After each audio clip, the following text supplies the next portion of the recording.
श्री हरिवंश महाराज जी। महाराज जी, दास आपका शरणागत है। महाराज जी, भावादेश में आपकी कृपा से मुझे सहचरी रूप प्राप्त हो चुका है।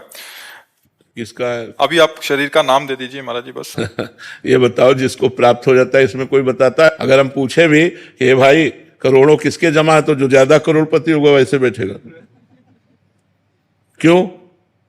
धन को गुप्त रखने की प्रवृत्ति होती है, और जो धनी नहीं होता है वही कहता है कि चाहे करोड़ों की बात हो, है नहीं ला 1 रुपया। ऐसे पहली गलती तुम्हारी कि तुमने अहंकार भरी बात कह दी। वो है नहीं, वो है नहीं। क्योंकि देखो, पता चलता है, जैसे डॉक्टर है ना, तो पीलिया है कि नहीं है आंखों से ही पता चल जाता है कि नहीं चल जाता है। ऐसे अपने लोगों को पता चल जाता है। गलत बात, पहले खूब नाम जप करो, वाणी जी का पाठ करो, और जो कुछ कहीं चित्रानुभूति हो, भगवदानुभूति नहीं करे, लीला में प्रवेश नहीं करे, चित्रानुभूति हो, उसे गुप्त रखो, आगे बढ़ो, धीरे धीरे बढ़ोगे। लीला गायन के प्रभाव से जब स्वरूप की प्राप्ति होगी तो जानते हो, तीनों देह का भार नष्ट हो जाएगा। ये कौन कह रहा है मुझे स्वरूप की प्राप्ति? अहंकार कह रहा है।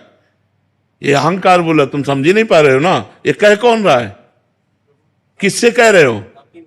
प्राप्ति नहीं हुई है। अच्छा, ये भाव ऐसा आता है कि तो ये भाव आने से क्या होता है?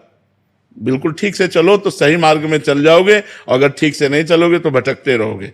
ठीक से चलो, दीन बनो, अपने को सबसे नीच समझो, और खूब भजन करो तो आगे बढ़ जाओगे।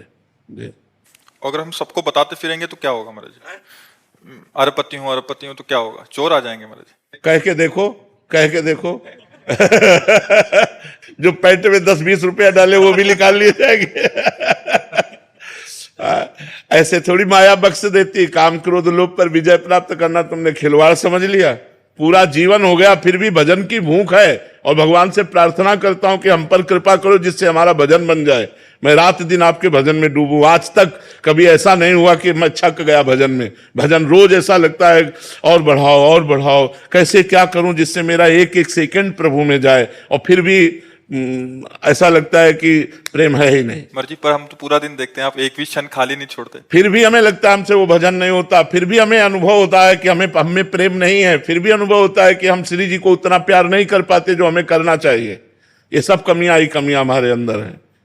अभी कुछ अभी सही मार्ग पे चलोगे, सही रूट पे चलोगे तो सही बात समझ में आ जाएगी, नहीं तो फिर नहीं समझ में आएगी।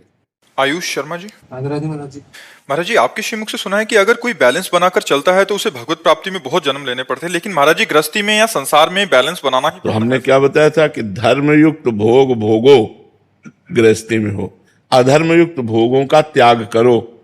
धर्मयुक्त भोग भोगने से घृणा हो जाती है, क्योंकि मन का स्वभाव है नवम नवम। वो कभी एक जैसा, जैसे आपको घिया की सब्जी और रोटी 10 दिन बराबर दी जाए तो आपको लगेगा नहीं, हमको कुछ बदलो, मन को कुछ नवम नवम चाहिए।